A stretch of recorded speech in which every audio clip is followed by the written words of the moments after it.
Now by Ahmed Bayram, who is the Middle East spokesperson for the Norwegian Refugee Council, who joins us now live from Amman. Welcome to the programme. We just saw the EU Foreign Policy Chief Josep Borrell asking for humanitarian pauses. He used the plural. But the Palestinian Prime Minister has asked for something different. He's asked for the UN and the EU to parachute aid into Gaza. Just how feasible is this right now? Could Jordan, where you are, play a role in actually making this happen?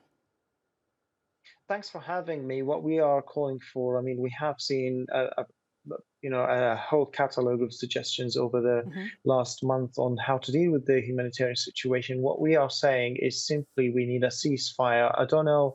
I mean, of course, there are many suggestions for humanitarian pauses. We don't know how that will look like in the middle of constant shelling and constant airstrikes. We thought at first, and we were among the first to call for these humanitarian pauses, but from what looks like constant bombardment of different areas in Gaza, it doesn't look like that can be realistic. That is one thing. The other thing is the scale of needs on the ground.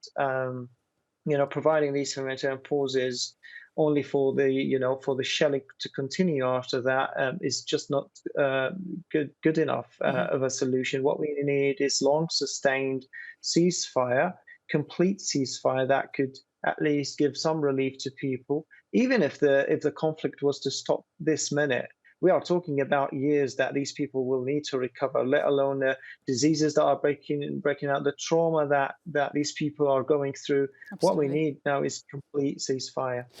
Ahmed, let's talk about what's happening in Al-Shifa Hospital. What are you hearing from any of your colleagues? Can you even communicate with the hospital itself? We're not present in the hospital itself. Our teams are, scattered around Gaza. They have been displaced, just like the rest of the population. What we are hearing is about the unfortunately sad, tragic death of babies, of people on ICU machines, of people who need oxygen, of cancer patients. Time is running out. We have not hours, not days. We have minutes to save these innocent lives. I think what needs to happen now is for this bombardment around the hospitals to stop. We are urging Israel to pull back from that. We are urging Israel to respect international humanitarian law, which provides special protection for hospitals, particularly those treating the wounded and the sick and sheltering Ahmed, people. sorry to interrupt.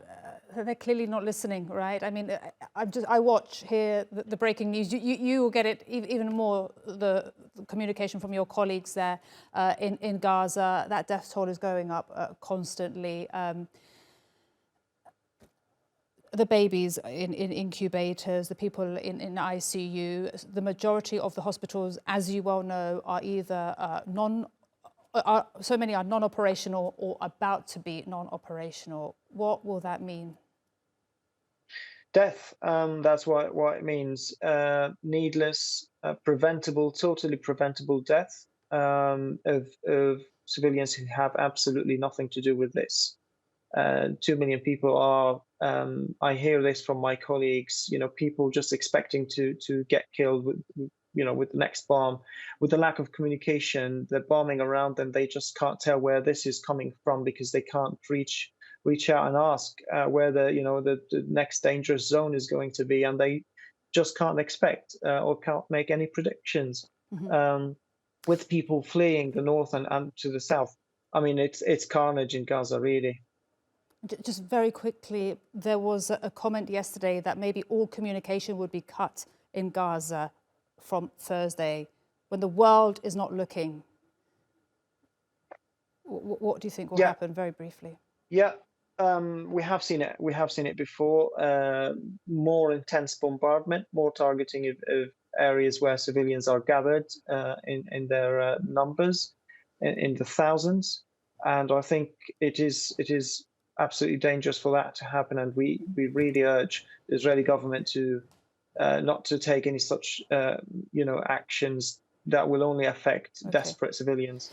Ahmed, thank you so much for your time and your expertise today. Ahmed Bayram speaking to us there from the Norwegian Refugee Council based in Amman. Thank you.